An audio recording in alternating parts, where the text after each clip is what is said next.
estamos atravesando el fenómeno del Niño y sabemos que está complicado y que por eso vamos a tener racionamientos de agua en Bogotá y que por eso estamos teniendo los altos niveles de costo de la energía alrededor del país. Esto es otra cosa. Esto es con Niño o sin Niño. El llamado desesperado que está haciendo el presidente del Grupo de Energía de Bogotá es, oiga, si no tenemos estas cosas construidas, estos proyectos, no vamos a poder llevarle la energía a toda la ciudad y podemos terminar teniendo racionamientos. Habla el doctor Ortega de dos proyectos que son importantísimos, que son Sogamoso y Chivor Norte.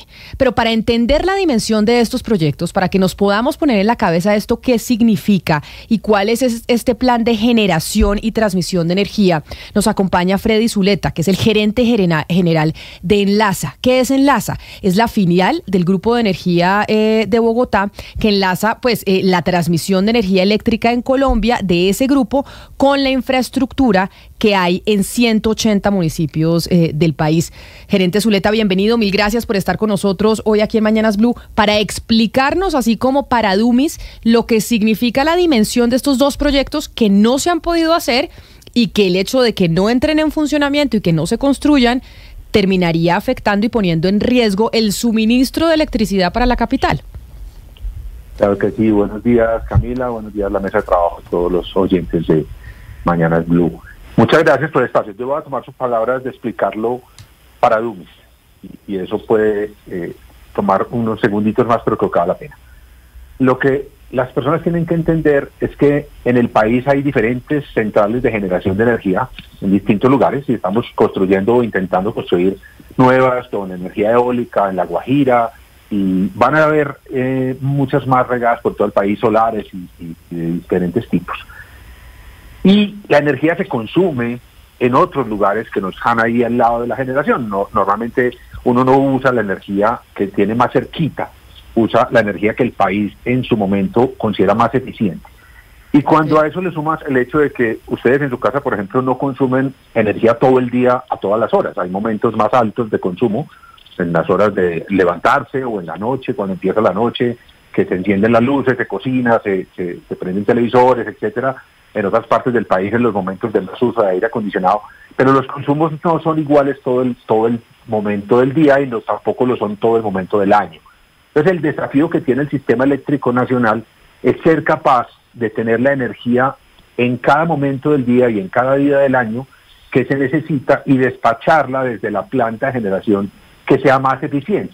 ¿Por qué eso es relevante? Porque el tema de las tarifas, si yo simplemente despachara cualquier energía en cualquier momento, pues estaría siendo ineficiente y todos los colombianos estaríamos pagando ese costo de esa ineficiencia. Entonces, para que eso ocurra, el sistema tiene que ser suficientemente fuerte, robusto, para ser capaz, por ejemplo, en la región central del país, cuando uno habla de la región central, que técnicamente se llama la región oriental, pero para que todos entiendan, la región donde está Bogotá, Cundinamarca, el Meta.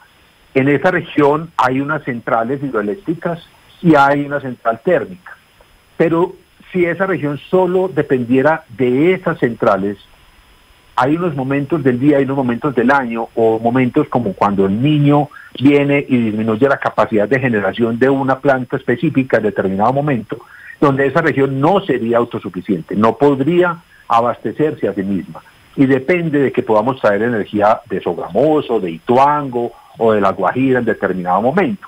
Por eso las líneas de transmisión son tan importantes, porque son las que permiten que todo el sistema esté conectado y todas las energías puedan llegar a cualquier lugar de la manera más eficiente. Entonces, lo que usted decía al principio y que Juan Ricardo mencionaba hace unos días es que en esta región central ya la capacidad instalada de generación en la región está muy en el límite de la demanda de la región. Y la demanda sigue creciendo, y viene Regiotrans, y viene el metro, y viene una cantidad de proyectos que pueden ayudar muchísimo a la generación de empleo en la sabana de Bogotá, data centers que se pueden ubicar en la sabana porque las condiciones de clima son ideales, las condiciones de comunicaciones, la capacidad de las personas de trabajar allí, pero que si la energía no está disponible, no van a poder hacerlo.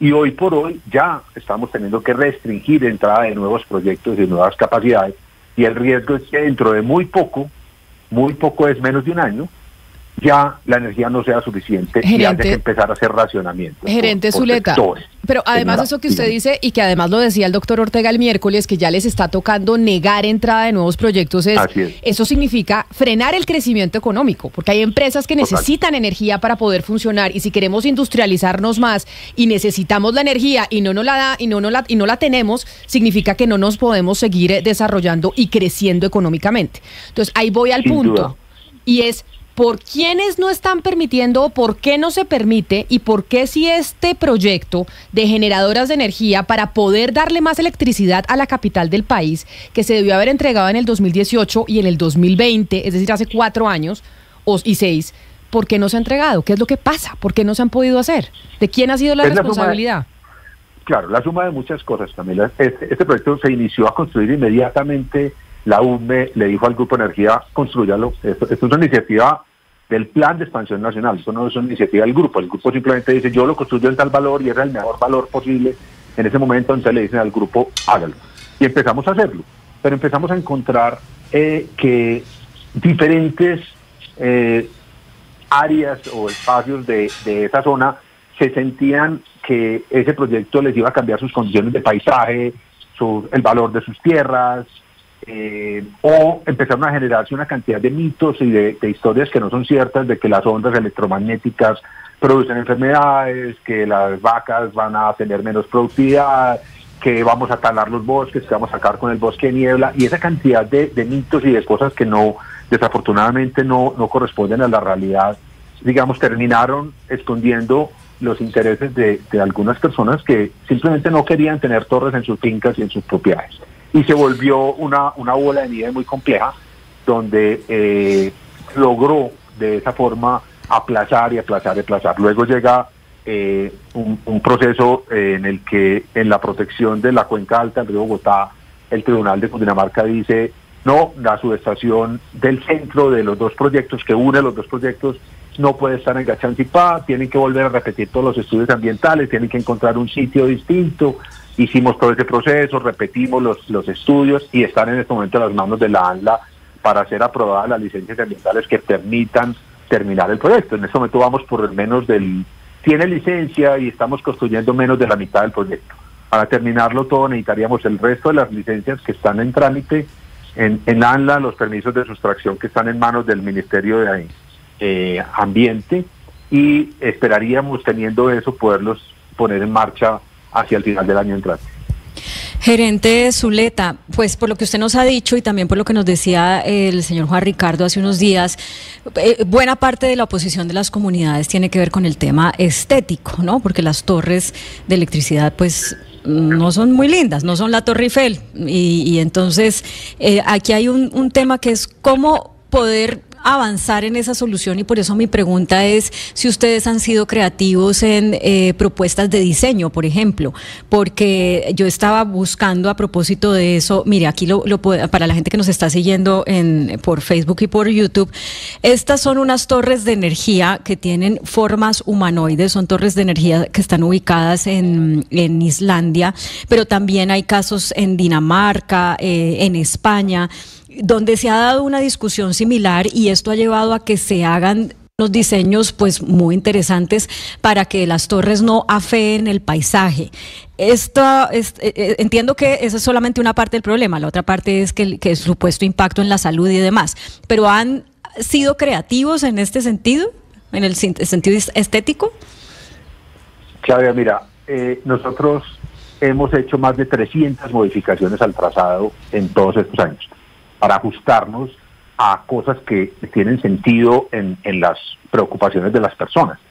Porque tiene sentido que una torre no cruce por una escuela, que no cruce por donde hay de hecho no solo tiene sentido, sino que está exigido en la norma un nacimiento de agua o una corriente hídrica, etcétera, o donde nos dicen: mire, hay un lote relativamente pequeño que si usted da la vuelta no me lo parte en la mitad, y logramos tener efectos menores. Durante una parte grande del tiempo de estos 6 años se hicieron esos ajustes, se elevó la altura para evitar aprovechamientos forestales, o sea, hemos hecho muchísimas cosas, en total más de 300 cambios en el trazado original. Entonces sí hemos buscado todas las maneras técnicamente posibles para atender esas necesidades. Las torres que usted muestra allí, que en el país hay algún par, hay una torre con una paloma de la paz en La Guajira, hay algunas cosas que uno podría pensar que atienden esa necesidad, son puntuales. En Colombia no se pueden construir algún tipo de torres que podrían tener un impacto visual menor, que son comunes en otros países, porque arrastramos una historia de atentados terroristas con las torres, entonces requieren una estructura un poquito más robusta y más fuerte que lo que puede usarse en otros países por ese mismo motivo. Pero sí hemos, atendiendo su pregunta específicamente, buscado muchísimas soluciones a lo que la comunidad nos ha pedido. Hoy por hoy yo pienso que el fondo mayor, la discusión mayor está en el tema predial, en procesos de imposición de servidumbres, y nosotros hemos manifestado de distintas maneras voluntad total para conversar sobre eso, para tratar de que no se vayan a imposiciones a juzgados, que podamos llegar a acuerdos con la comunidad sobre el valor de la afectación predial, pero realmente quienes han intentado liderar esa campaña por no hacer los proyectos, pues también nos impiden hablar con las personas y nos impiden tener acceso a esas conversaciones que ayudaría a desentrabar en gran parte. Un poco la intención en esta Gerente conversación Zuleta sería más invitarlos a eso. Dígame. Sí, concentrémonos un poco en eso de las conversaciones, porque por ejemplo ayer el señor Juan Ricardo Ortega nos decía que cuando llegó el problema de comunicaciones ya estaba supremamente crecido, es decir, ya era de una magnitud, y no solamente por las noticias falsas que se difundían y que generaban esa reticencia en las comunidades, sino porque ya había personas que definitivamente pues no daban su brazo a torcer. Es que de hecho, Ana Cristina, ¿por qué no le parece si escuchamos y recordamos específicamente eso que dijo el doctor Ortega, lo que usted está haciendo referencia sobre la desinformación y cómo esa desinformación, las noticias falsas, llevó y nos tiene en esta situación de hoy tener que pues poner una alerta de, oiga, si no se hace esto, podemos terminar con un racionamiento de energía en Bogotá? No, yo confío que el gobierno lo va a lograr. De hecho, el ministro ahorita está reunido con las comunidades buscando que esto se destrabe. Entonces, pues yo confío en que ellos lo logran. Yo no lo he logrado. ¿Por qué no lo he logrado? En el pasado yo no estaba acá, la forma en que se hacían las cosas probablemente no tomaban en cuenta el enorme poder que ha venido ganando la capacidad de la población de bloquear. Esa es una evolución que tiene cosas buenas y malas, como todo.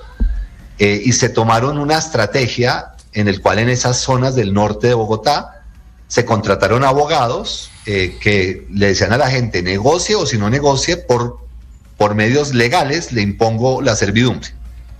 Y uno gana las imposiciones de servidumbres porque la Constitución colombiana dice que el interés general prevalece sobre el particular. Pero ganar una demanda ante una comunidad no resuelve el problema, porque la comunidad puede simplemente decir, sabe que no entra, ¿sí?